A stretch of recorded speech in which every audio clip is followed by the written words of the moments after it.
It's my great pleasure and honor to be introducing somebody who I see as kind of the biggest expert in rowing with regards to mindset performance. But something we'll speak about actually is how his kind of skills and what he does transfers into like a lot of other things. But yeah, Stephen Feeney, he's used to compete as a GB rower, kind of on the international scene.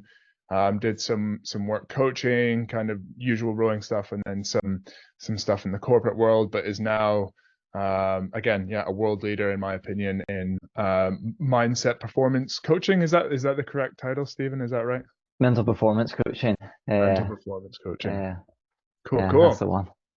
Cool. So, yeah, what we're gonna do today is basically just hear a bit more about Stephen, his background, what got him into rowing, just to start off with, and then kind of a bit of his journey. But then I think get into like Stephen's tactics towards improving mindset, with the intentions of improving rowing or other sports or whatever it is, and kind of maybe address some common problems that people have and ways that you can go about improving it. But yeah, Stephen. So, um, where are you from? Originally a place called Coleraine, up in the north coast of Northern Ireland, which is a little bit of a rowing, randomly like a bit of a rowing Yeah. hub. Hannah Scott, who's from Coleraine, also just won the women's world championships in the women's quad, and both a few other guys that I rode with, the Chambers brothers, are from Yeah. there, and Alan Campbell. So even though it's a pretty small town, I think we're all, I don't know, they're either just thick-headed and stubborn. That's maybe what Yeah. Yeah, because the there's the other stuff. town in the Republic of Ireland that's Skibbereen. Skibbereen as well. It's Yeah, weird, isn't it? yeah, There's something about must make you kind of like weird or go crazy or something. Most roads are definitely, pretty crazy, definitely, aren't definitely. they? Yeah, so that's where I grew up. It was pretty quiet, and but very fortunate to be introduced to rowing. Cool, cool. How did you get? So I suppose if it's in your town, then is it pretty like is that just what you do, or how did you get into it?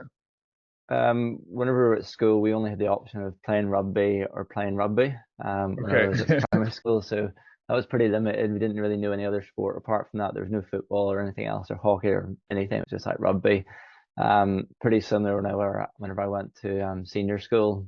We just had to play rugby for like the first few years. Mm, And then we were quite fortunate with the setup. And our school, it's all pretty much in the same site, very similar to St. Paul's. And walking down to the rugby pitches, at the very bottom of the rugby pitches is a boat club, and the boat club backs onto the river, which was pretty cool. And I was unfortunately maybe probably not going to play for Ireland, much mm. to my mother and father's disappointment. But I tried out rowing and really enjoyed it.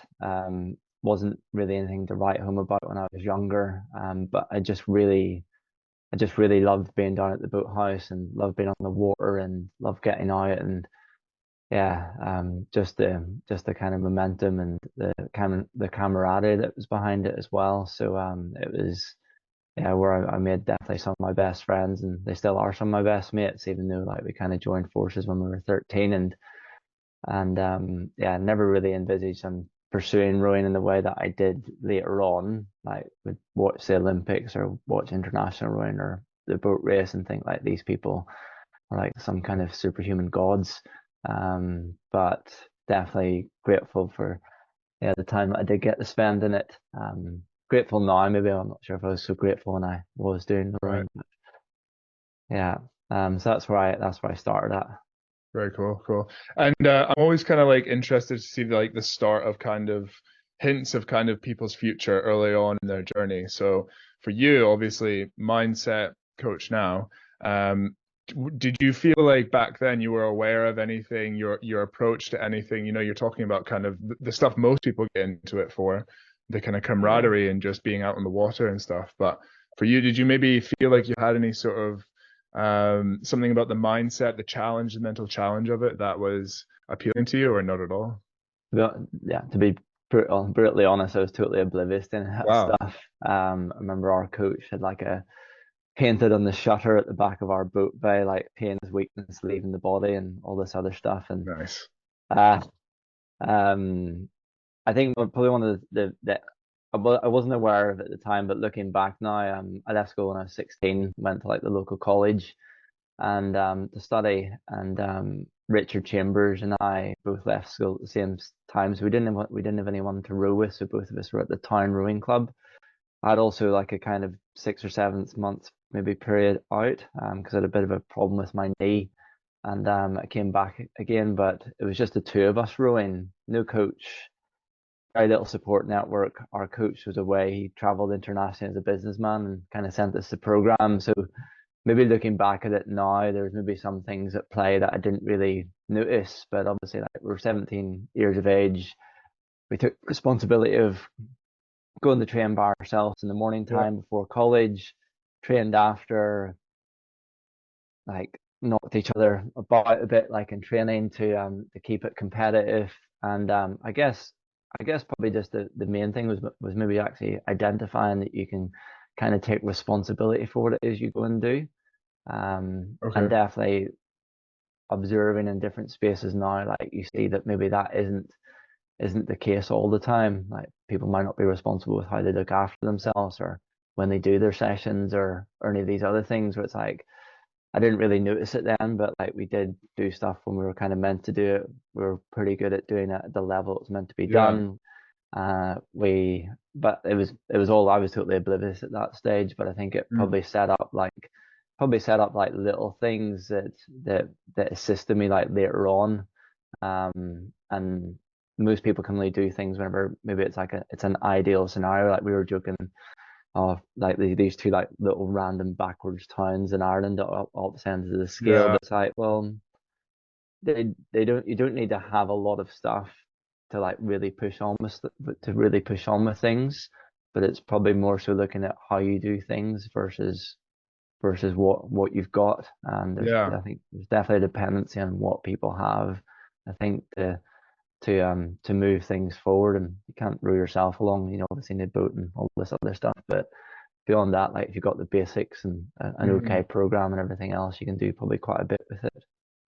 Yeah, because maybe a lot of people might, for whatever reason, look at that situation and say, "Oh, our coach is away. We can't. Like, what am I supposed to do?" Or, I'm in Ireland and the weather in the winter maybe isn't the best if it's anything like Scotland. Yeah. Plenty of excuses there. So, okay, so like it was kind of partially that holding yourself accountable maybe. Just for me, it sounds like you went from 13-year-old kid totally like just having a laugh to like 16, 17 quite quickly, going out in the morning and the evening on your own. I'm guessing doing some pretty tough training as well. I think it's enjoying it. You see now, probably without going off tangent too much, you see now like a lot of programs are quite serious, even like earlier on. Yeah. And Okay. it totally negates like maybe like the infancy and also maybe why people don't continue in the sport even at very high levels because they don't enjoy it. Yeah, a I don't know hundred if it percent. rings any bells at all, Oh but yeah. or even with myself, but it's thinking actually, well, not everything's going to be enjoyable, but if you're introduced to something, it's a bit like going on a date. Didn't enjoy the first date, like would you go back and have another date? Probably not. But if it's really enjoyable to begin with, they don't need to be the fastest people in the country whenever they're 13 or 14. They just need to go and love the sport and want to and really enjoy being down there. And obviously, as long as they can move the boat along pretty well, but you see quite a lot of we were kind of fed in a way that listen, if you wanted to do more, by all means go and do it.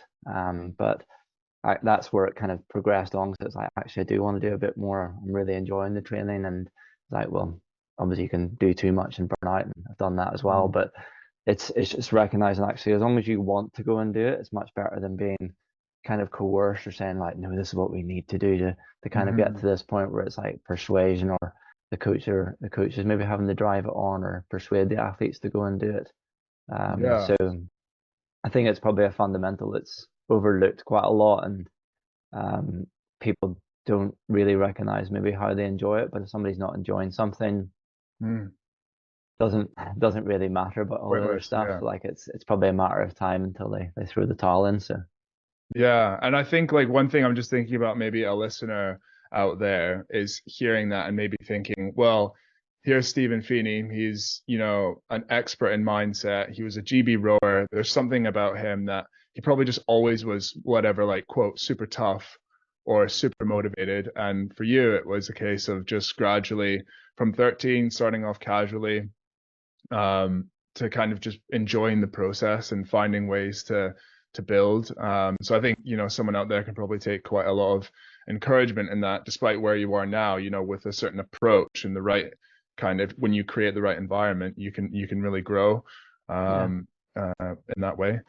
So yeah, I didn't know that as well. That's really cool to hear. So from there, transitioning to kind of GB, again, I can't remember exactly. You moved to London, was that right? That was for For all the lightweights. went to Newcastle, Right. Okay, that's right. and we didn't have any coach there as well, so I was picking places that were useful to go to with no coaching.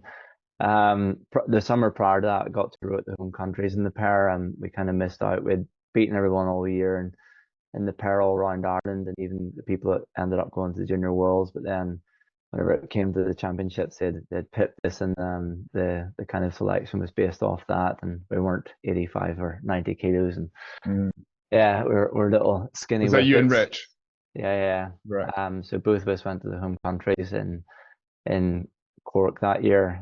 Ironically, raced against this English pair, which absolutely decimated us, like destroyed us. Two guys from St. Paul's, and then one of those guys ended up being my best mate. He was actually my usher at my wedding later on.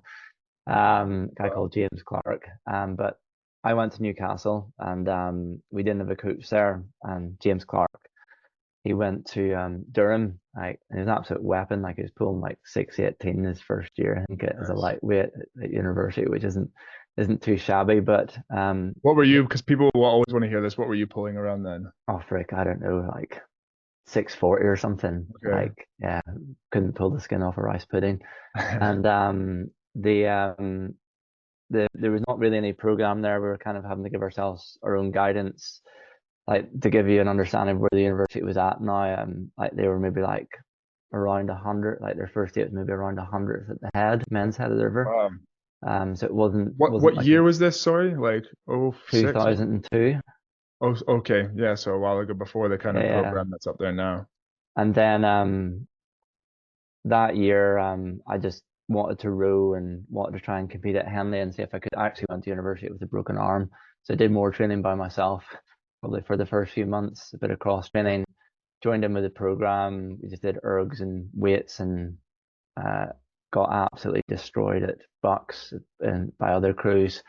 Um, and then the next year, we still didn't have a coach, but I went and started doing like a little bit more sculling, and there was three of us, me and two other heavyweights, a guy called George Lawton, who was quite handy, and another guy called Henry Pelly, who's also quite good.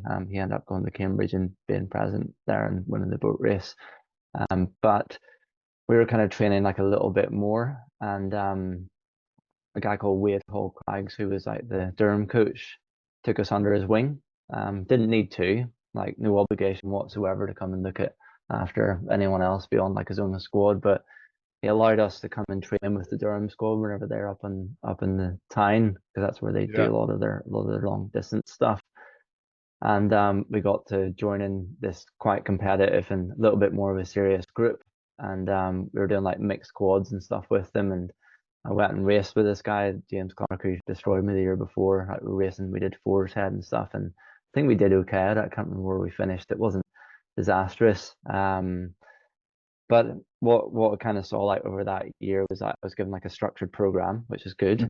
Yeah. I remember What, the the first first time? Yeah, first time in years or something. yeah, first time ever. Oh, Probably it was like, but it was okay. a program from the under 23s, and I remember like the first 18K that I did, and I was like, oh my goodness, this is horrific. Trying to pull like whatever. I think I tried to pull as hard as I could for the whole 18K, which wasn't Nice. very hard, like I think I did 155. that for my first 18K as well. And Yeah, it turned out it was meant to be, I remember it, turned out it was meant to be a 3x6K, and I just did it straight through as a novice, and my backside was sore.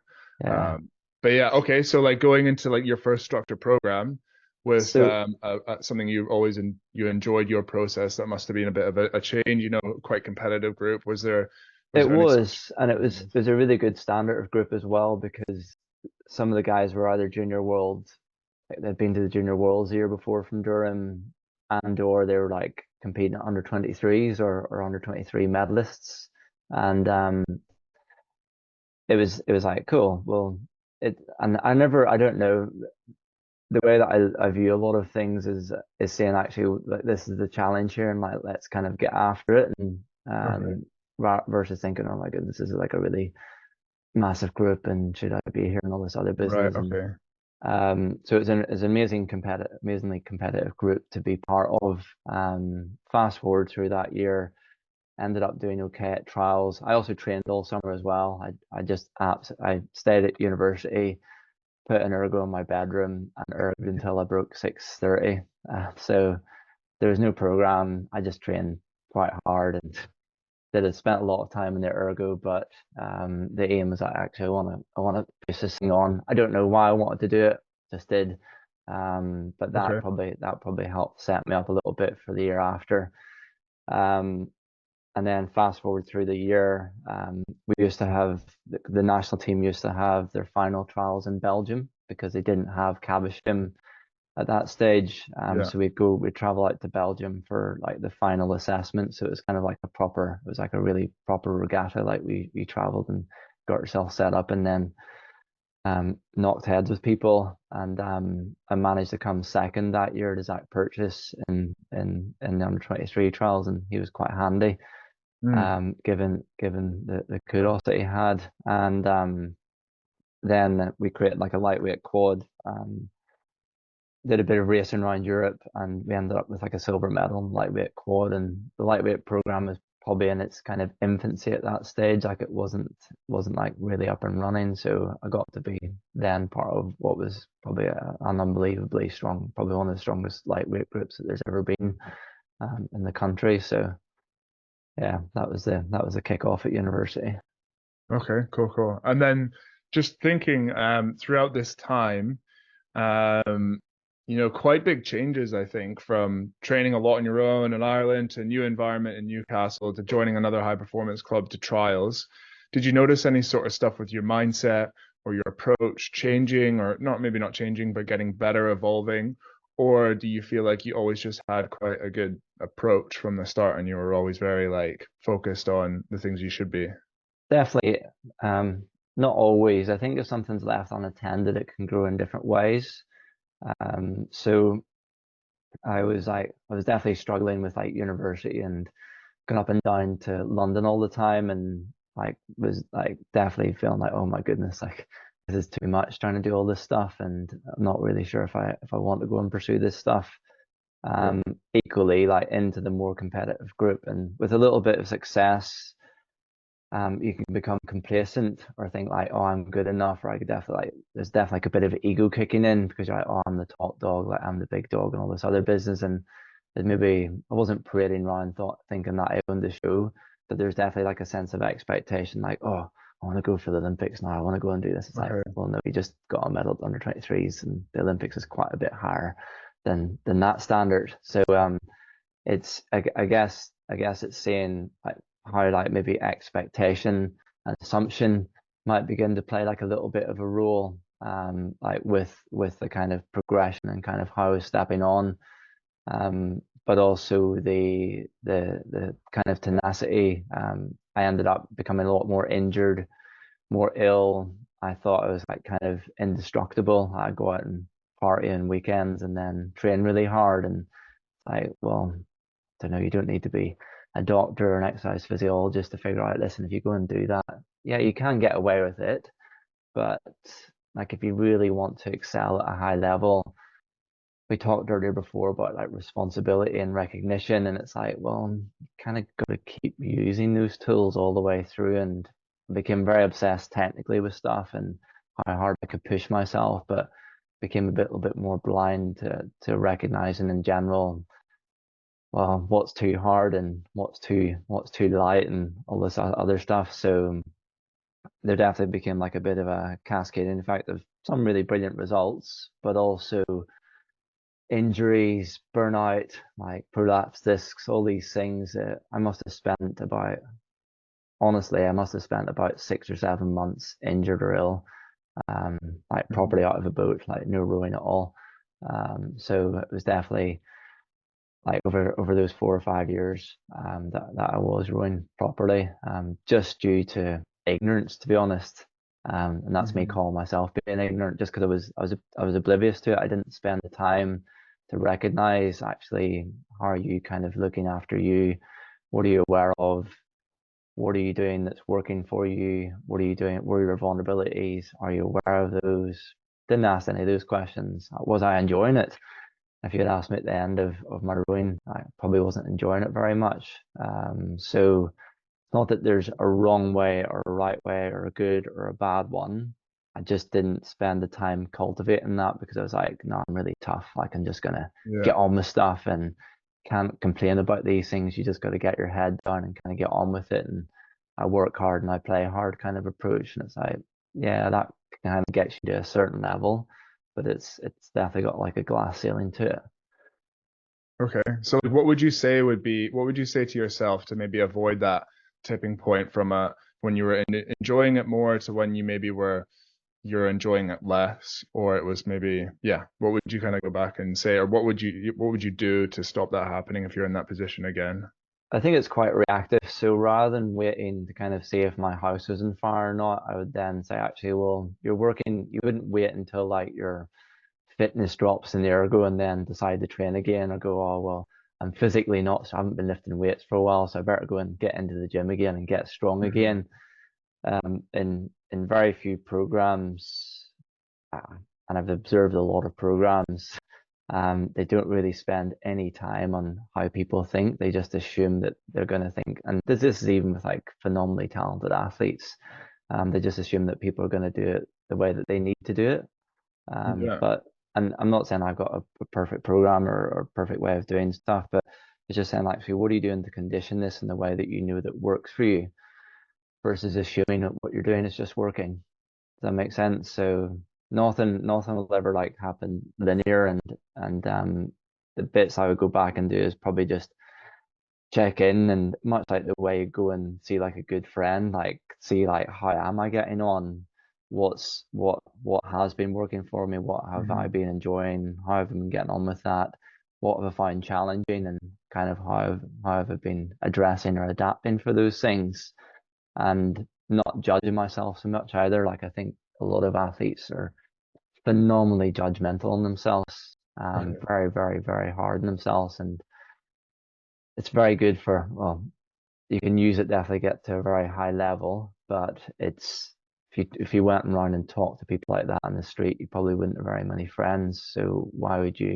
why would you talk to yourself like that? And I don't mean like um positive language or anything. It's just like keeping it constructive and bit of self-empathy and stuff like that. So if you're having a tough day, you don't need to wrap yourself in cotton wool, but you do need to be able to kind of guide yourself through that and not suppress anything either, because that's basically like just putting bees in the can. The lid's going to explode at some stage and it's going to get pretty messy. So I wasn't aware of any of this stuff. And from an observational point of view of lots of the people I've worked with over the years, I haven't met anyone that's come and just said, oh, actually, you know what, I am checking in myself and I am doing this work. If you don't do it, then passively you'll be building something else and you'll probably be caught out at some stage. You can only get along with something for so long until you get found out with where it's at. Hmm. And that doesn't matter if you've won the world championships the year before or not. Like it's some stage there'll be something that will catch you out that you won't be prepared for. So it's always good to, I like to plan for the worst and then hope for the best. And then there's usually less surprises that jump out. So Hmm.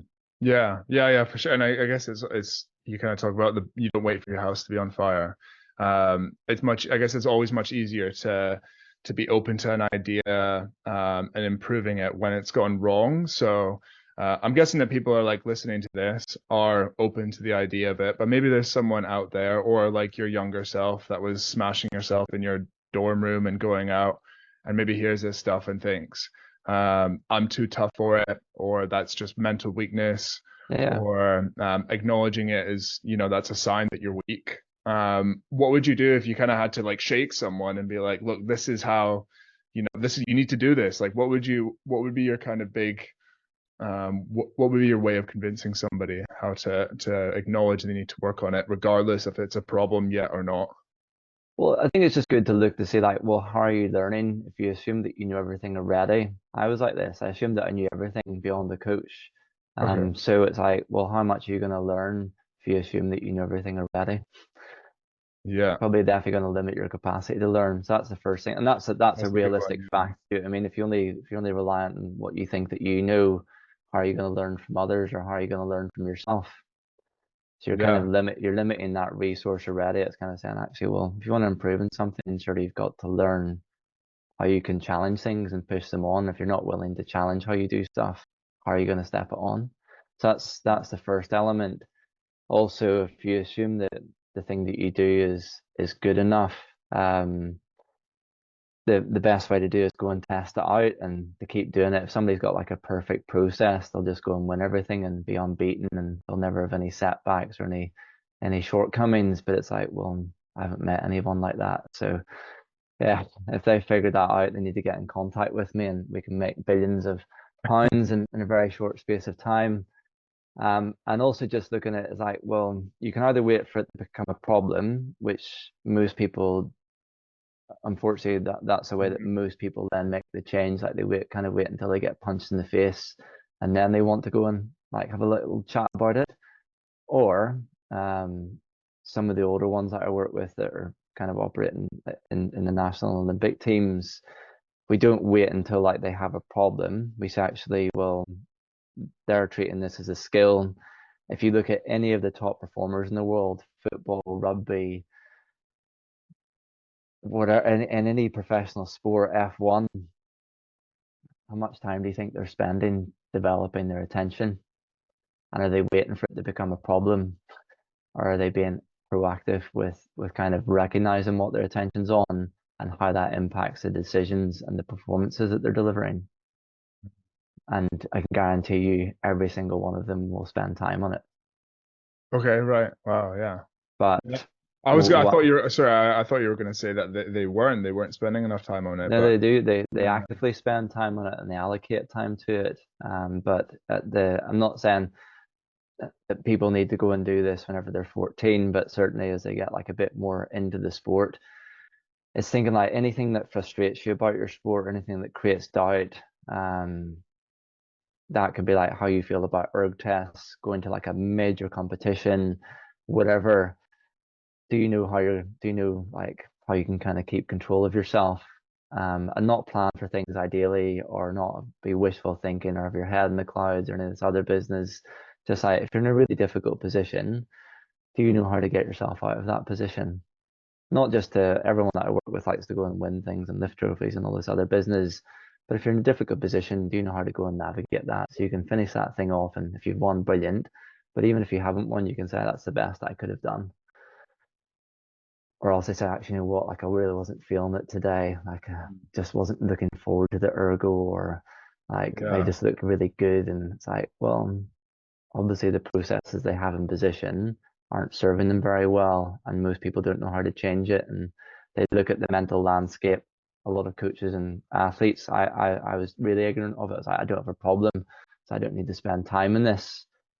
And it's definitely not the answer to everything. You need to be fit, you need to be strong, you need to be technically competent. You're not just gonna, but equally, you just can't win races with those components. If we ask anyone at the top end, what when it comes down to racing, like what way would it weigh up? Everyone's physically the same, everyone's technically the same, and then what separates people out after that point? And it's yeah. probably what their attention's on and how quickly they can bring their attention back onto the things that they want it to be on that can serve them well. Okay, yeah, yeah, super interesting. I think one thing you said that I really resonated with as well is like, being able to be in a position where you can look back and say you did everything within your control to get your best result. I think it's the most productive way. You get the best results with that approach. But I think regardless if you get the outcome or not, I think you can be much more satisfied and fulfilled with your performances. Yeah. Um, for sure. So yeah, it's really interesting to hear. Um, so from you've worked with, the high end of this, not just rowing, but like multiple sports, and then kind of maybe a more beginner or introductory or, school level or university level, are there any kind of issues that um, are across all that transcends all of them? Kind of with technique, I always say, like you can improve, you can be more relaxed as an Olympian, you can be more relaxed as a novice. Is there any sort of like mindset stuff like that you notice? It's like just making that skill sharper.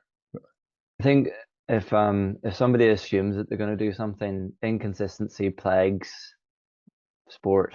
And it's thinking actually, what are you doing to be consistent? And people think simply coming down to like maybe do the session, but like how somebody wakes up or how somebody feels is going to change for the day to day. And very few people don't really have processes to think. If we went to Henley and we were like walking around the boat tents, and it's like the sharp end of the week, even the week of Henley, you'd see people like really turning up, probably being quite deliberate and attentive to how they're doing things, and their level of intent and their attitude would be pretty on point.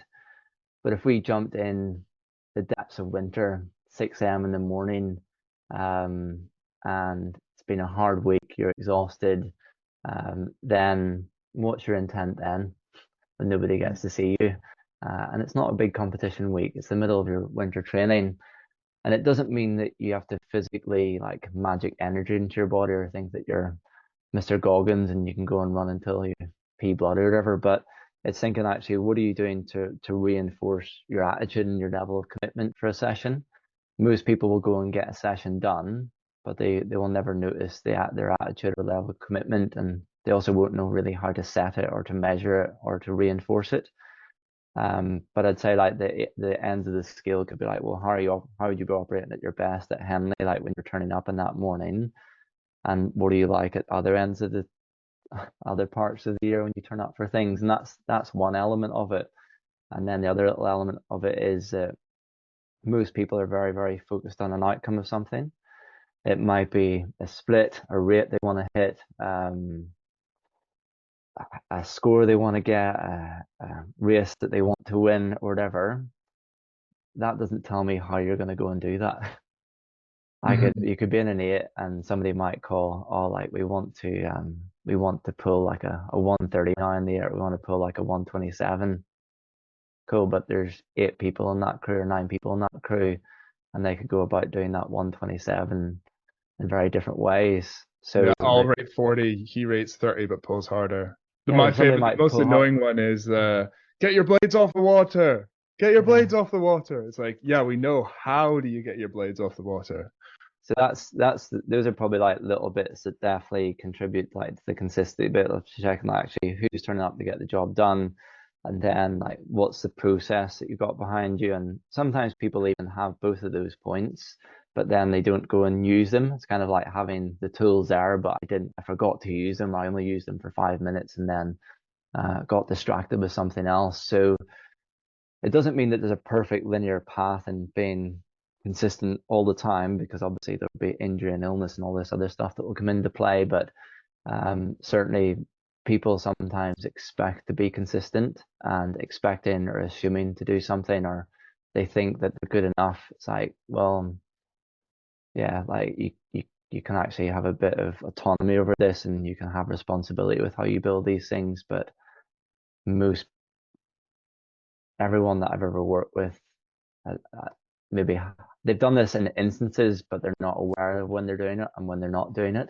Whereas we say like, don't expect that you're going to go and do it. So then you'll actively go and do it, if that makes Okay. sense. Yeah, yeah. So um, then one of the second points is you always see like a bit of bravado or like a bit of self-confidence in people. And the thing that I'm not saying this is like sticklers for everyone, but it's probably like the 3 biggest things maybe I kind of see people get plagued by is like a bit of a lack of confidence. And that comes through expectation, either from themselves or from others, or comparing themselves to others or whatever, trying to achieve something and they're maybe not sure if they can do it or not. Um, and I don't have any issues with it, but I always hear like the statement, oh, you got to control the controllables. And it's like, well, if it was that easy, you could just like say these are the perfect things that I need to go and do, and as long as I do these, like everything will be absolutely fine. Well, how is that being realistic or is that being idealistic? And I always like to deal with things that are real versus being ideal. And the it's nearly just identifying, like kind of look at it in a way like you're at a party and expectation or assumptions might be certain people at that party, but you're probably going to bump into them. If you think you're going to be able to avoid them, that's not realistic. So it's nearly Mhm. accepting that they are going to be at the party.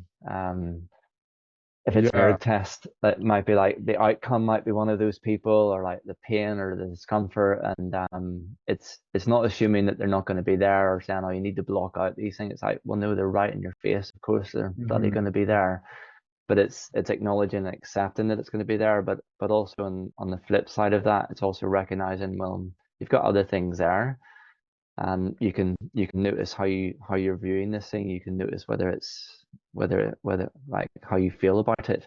If you feel threatened by it or doubtful, is that the only thing of how you can feel about this thing? And I'm not saying you Hmm. need to feel positive about it, because without positivity is really, really good. But if you're two lengths down in a semi-final at Henley or a length down at a semi-final at Henley, being positive isn't going to put you a length up. Being assertive and being clear in a process of what you can actually deliver in that moment of how you're rowing and recognizing how you're feeling, that can change your boat speed. But if you're thinking, no, I just got to think that I'm in front and then it'll be fine, it's like, yeah, that's probably not going to be clear enough for So like a what would men's. you, so someone like me who maybe may or may not have raced Ollie and was 200 meters behind him at kind of like maybe 750, and what would you have said I should have been focusing on? You can either focus on the fact that Ollie is a few lengths up, A few lengths up, yeah, just put it, yeah, okay, yeah. or and like how that's maybe going to impact the outcome, or you can focus on what you can do there and then in that moment to make your boat go as quickly as possible. But it's Mhm. choice, and you've got to notice like what's your attention on Yeah. Ollie and how he's doing things. And I don't know, like sometimes people think about the result or what they expected to do, or oh, this is all happening whilst you're rowing and racing, and you're trying to focus on how you're taking the stroke. So it kind of like it's like splitting the power of the engine. And it's not that you're going to be void of distraction, but it's simply like one of the biggest skills isn't trying to avoid anything. It's just saying, are you noticing what your attention's on, and do you know how to bring it back onto the simple things? And have you Mhm. prepared yourself for that? Um, Yeah, and just I think like maybe it's a pretty like it's not that daunting of a task, is it? To just say the first step is just recognize where your attention's going. You don't have to do anything from that. That's the first step maybe is just saying where is it going, and then that seems to, put yourself in a calmer position. I always think like if you try and fight these things or antagonize them, then you're gonna be more emotional. It's gonna be harder to move forward in a productive way.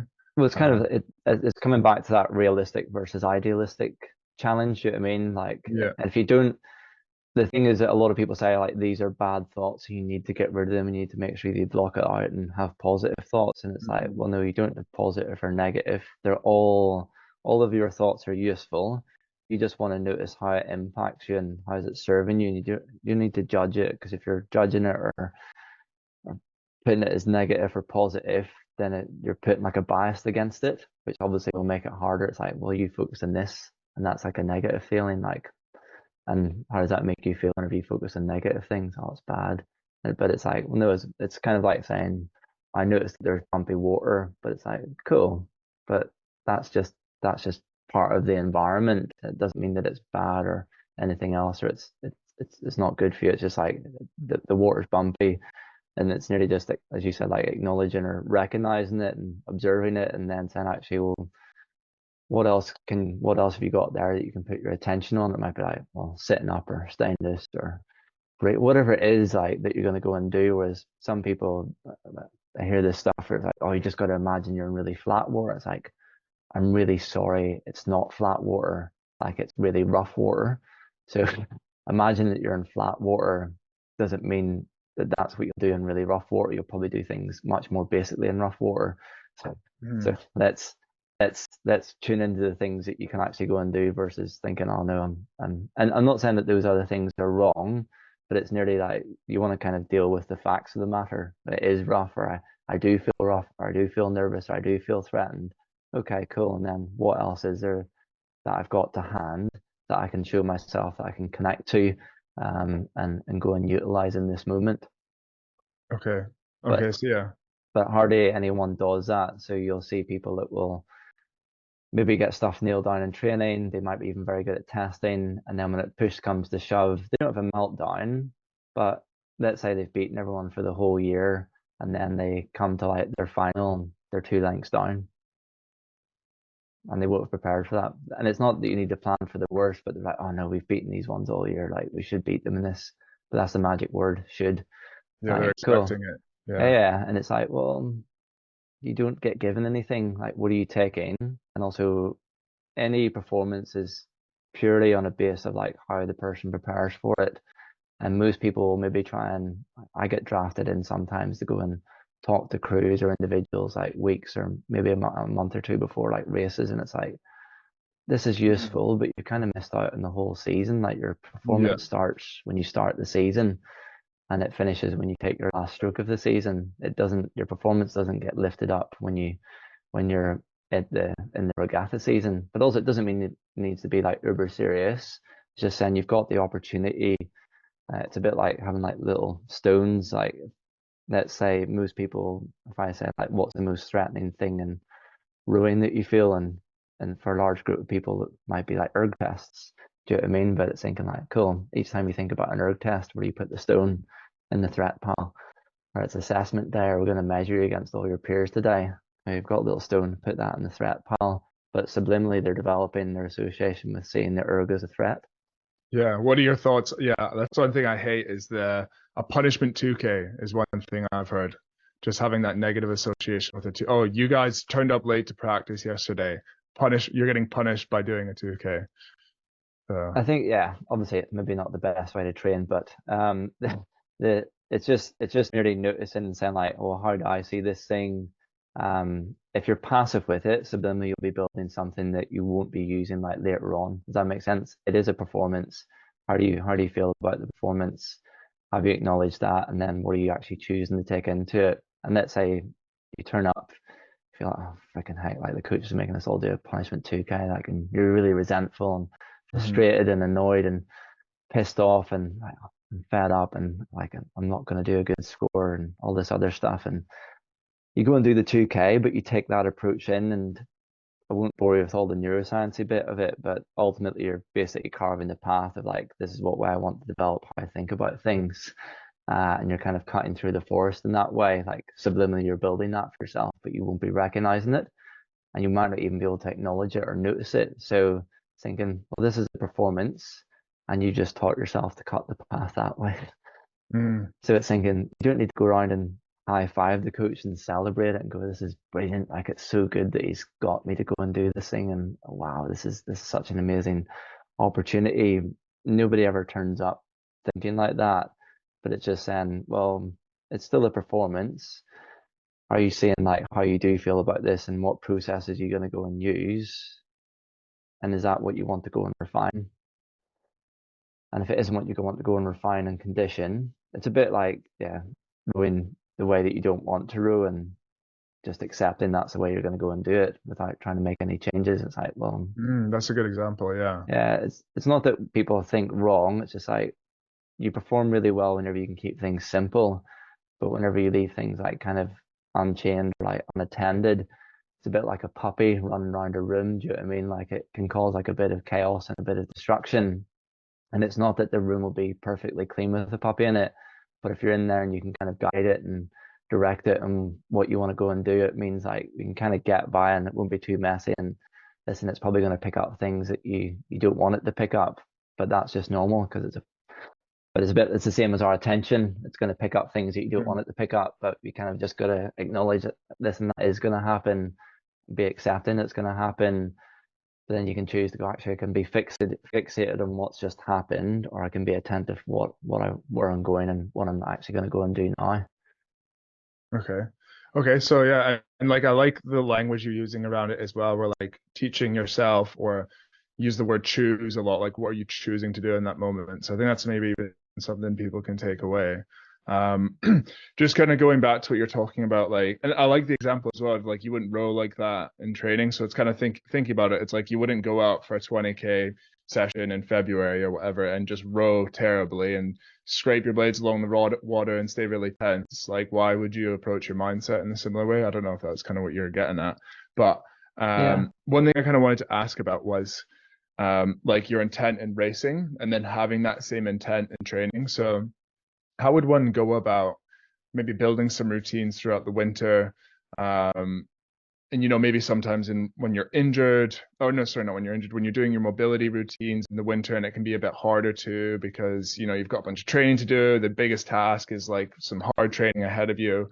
How do you kind of navigate through those lower motivation times to be detail orientated, and make sure that you build a good routine, good intent in training earlier on that then sets you up well for a racing season?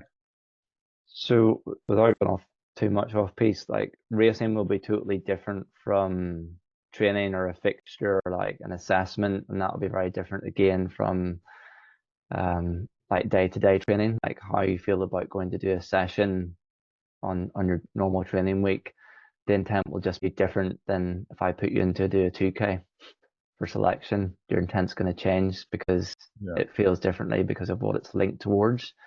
That makes sense. And it's going to change So again sorry, then just if to it, stop you there, like yeah. your intent, does that mean kind of the way you go about it is going to change, or like Your how? attitude and your commitment towards it will change, or how you feel about the Yeah. thing. Yes. Okay. So, and you need to adapt your approach. Sorry, I kind of interrupted, but you'll need to adapt your approach in that way as well. You can't No? assume that it's going to be the same or the intent Okay. that you do in training is going to suffice when you get like to the start of the championship because it's not the same. Going Yeah. for a 12K paddle or doing a piece in the water is not the same as lining up against your biggest adversary because it's just totally different and you can't reenact or replay. It's just going to feel different. Do you know what I mean? If you're starting the final, stuck in the final of Henley and you're in the start line, that's just going to feel totally different Hmm. than doing a piece in the river on your own. Like it just is. Does that make sense? So Yeah. if you're at a World Championships final, Olympic final, there's no what you can. There's only one of those. You're not going to be able to reenact that, or the feeling is just going to be different. So I think that's a bit maybe that trips up most people is they assume we just need to do what we've done in training. It's like, well, there's definitely elements that you do need to do that you've done in training, but also you need to recognize that you have to prepare a little bit differently dependent on the thing that you're going towards. Because if you just assume that it's going to be the same thing, you'll Right. probably be caught out because like the if it's training, like that's cool. Like you just need to go and get the job done and like there's not too many obstacles maybe apart from yourself and the cold and the fatigue and all this other stuff. If you're doing a fixture, it's like seat racing or it's selection when it comes down to a 2K, people might feel a bit more threatened by that because it's like, cool, well, this train that you're doing this day here, this is going to be dependent on whether you actually make the crew or not, um, or get the selection. So there's a bit more weight behind it, and then it's like so, and not everyone gets to see that. Obviously, that's just in house. But then also the pressure of being able to perform on the big stage. Everyone's watching now. Loads of people are going to probably make judgments or calls about things and all this other stuff. So the kind of weight or how they feel about stuff will change again. And people will do the stuff better than they do in training whenever it comes to the racing. Does that make sense? It's a bit like walking down a tunnel, and at the start of the tunnel, there's lots of light, but that's where I would kind of class the training. In a fixture, you're like halfway down the tunnel, or in a 2K, you're kind of halfway. It's a bit dark, but you can kind of see like a little bit of light. You kind of need to shine what your attention's on a little bit more. And then, like in a really high pressure situation, listen, you're in the bloody darkness now. So you need to be explicitly clear about what your attention's on and and kind of what you're doing things moment to moment in that present moment and not assume that you're just going to put your foot kind of in the right place. So there's different tiers of Okay. how Different things would be tiers. approached because without I can't like name names, but like I kind of figured this out as I went along of like if we assumed that people did things at the level they did stuff in training, ultimately they always get caught out then at the upper end of things whenever pressure is applied.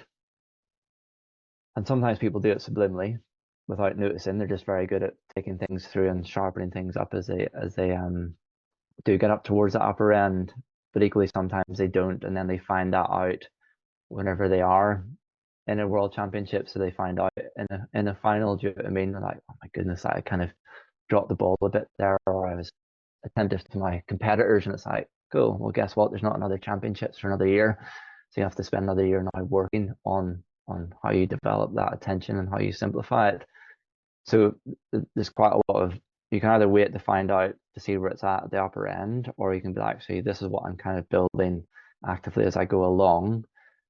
But ultimately, everyone is building something. But if it's done passively, you don't know what you're building. Okay. Does that make sense? And Yeah. without boring you with all the neuroscience bit of it, there's a little bit in the middle of your head called the amygdala, and it's a bit like that. It was really good for keeping you alive back in the day. If there's like a bear or a wolf or whatever else that was going to come and rip you to shreds in the forest. Unfortunately, in today's society, we don't walk down the street. We're not going to go and get like mauled by a bear or a lion, going to the shop.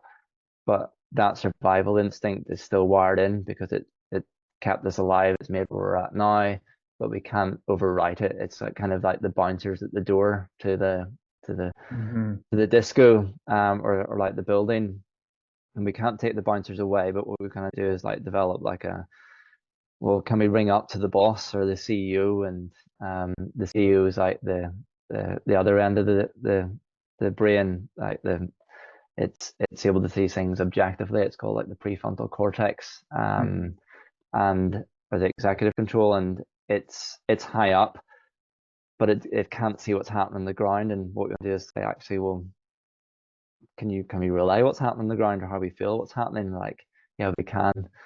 Okay.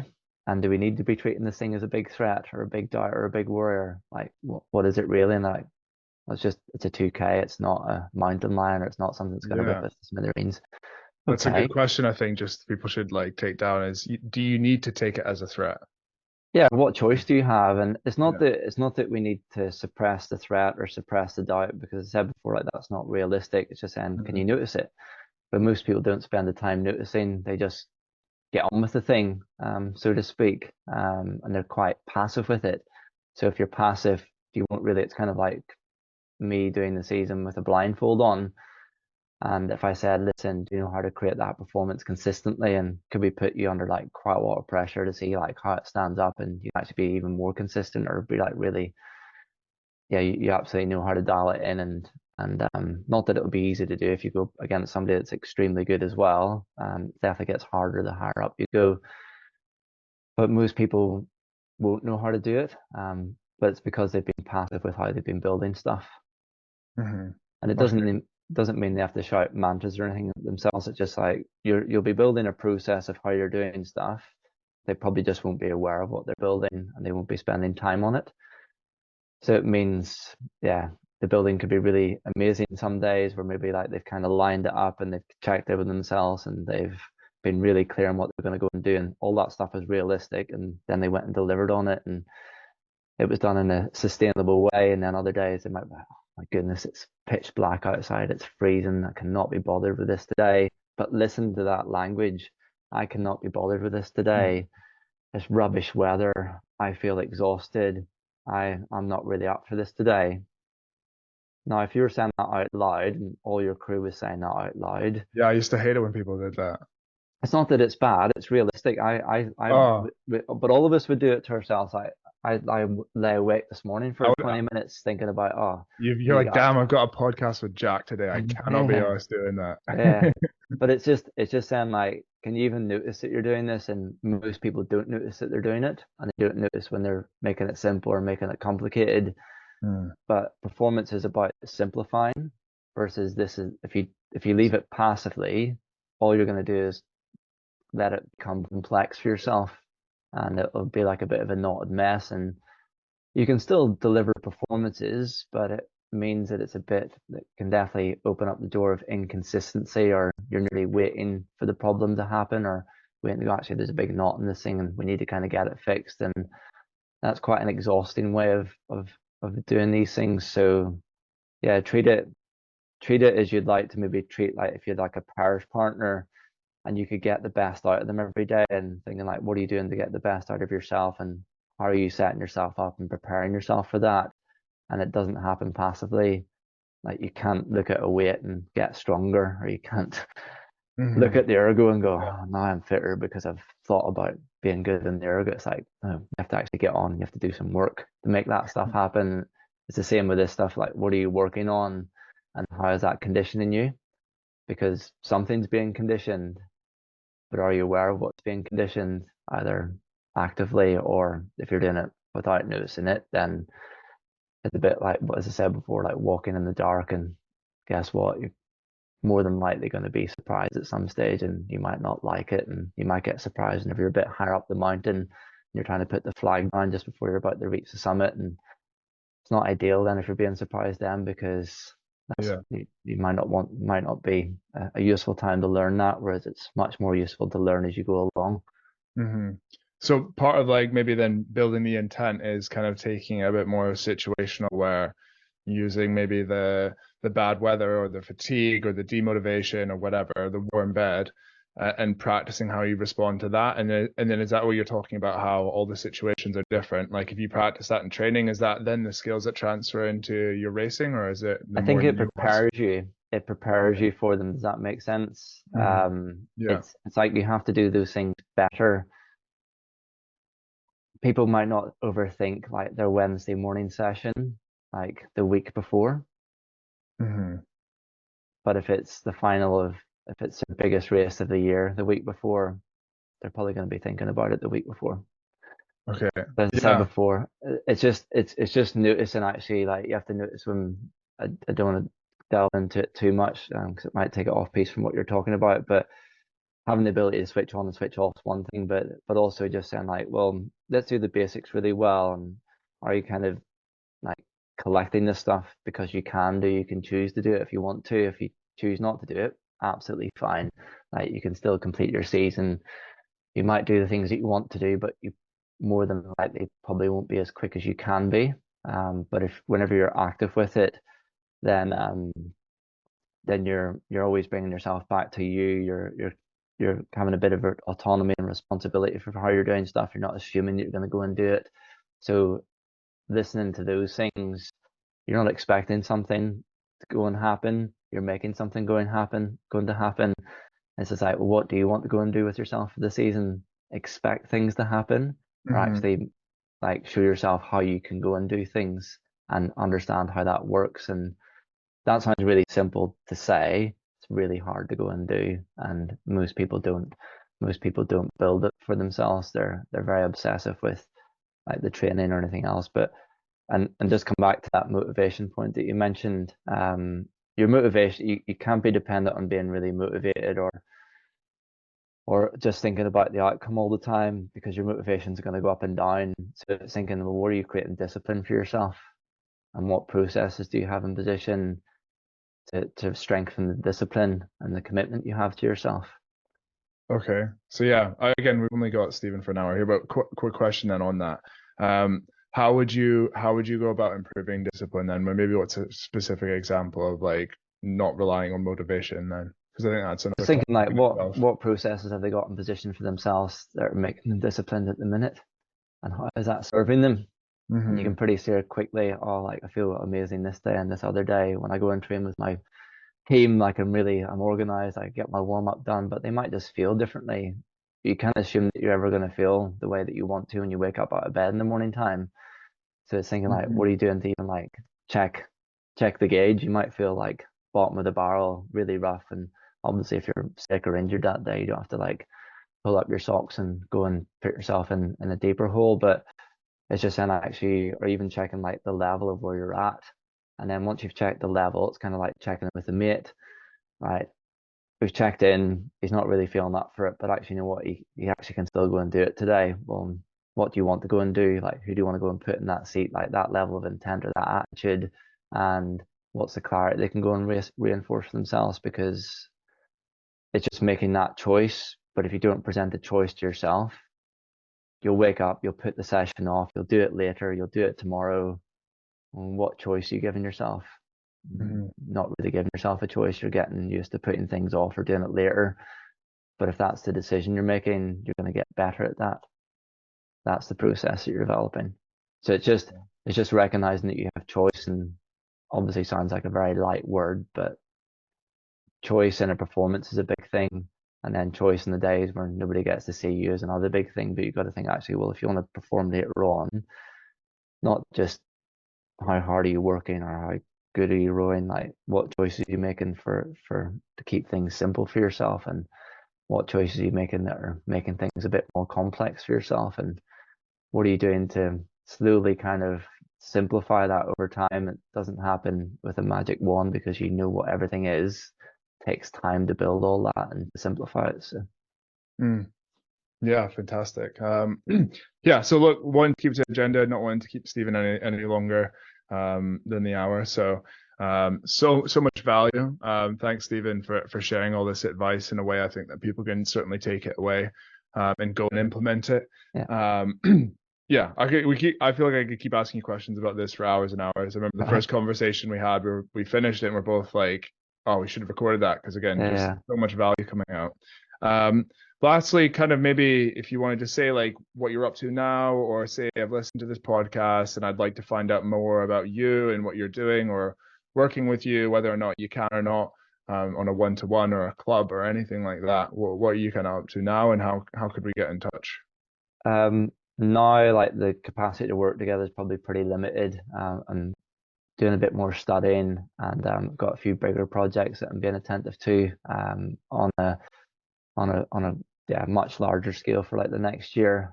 So my all my efforts are being put into those, and there is little bits on my social media and blogs and stuff written, but always happy to help people if they want to reach out and to connect and try and point them in the right direction, of what it is that they can go and do. So yeah, always happy to help people in any which way that I can do. But at the minute, yeah, the work is just focusing on the ones that will be probably predominantly competing at the World or the Olympics now in the next year or so. And Oh, if you're then going to the Olympics, then you can get in touch with Stephen then maybe. yeah, yeah, well, there's a limited capacity. You can't work with everyone at the same time. Yeah, So exactly. Yeah, yeah, but sure. always happy to share ideas and yeah, answer questions where I can do so. Yeah, if anyone does have any questions, please do fire them away, and I'll try and point them in the right direction with stuff. Yeah, most people wait, so it's never waiting for something to happen. Always see actually what you can go and see what you can go and do, and see what you can go and take. Awesome. Cool. All And right, yeah, if I guess yes, Stephen Feeney, just Google it, Stephen Feeney mindset rowing or something like that. You'll come up. perfect. I think there's a pool player called Stephen Feeney or something like There that. is, yeah, he coaches some famous pool players, but that's not me. Yeah. Yeah, yeah, I'm in a boat, so Maybe one day anything, you'll work with pool players or something. Who knows? maybe, maybe, Yeah. maybe. Cool, cool. Okay, Stephen, again, thank you so much. And yeah, I'm sure everybody else will take away so much value. So That's yeah, great. cheers, Stephen. Thank you. Cheers. Bye.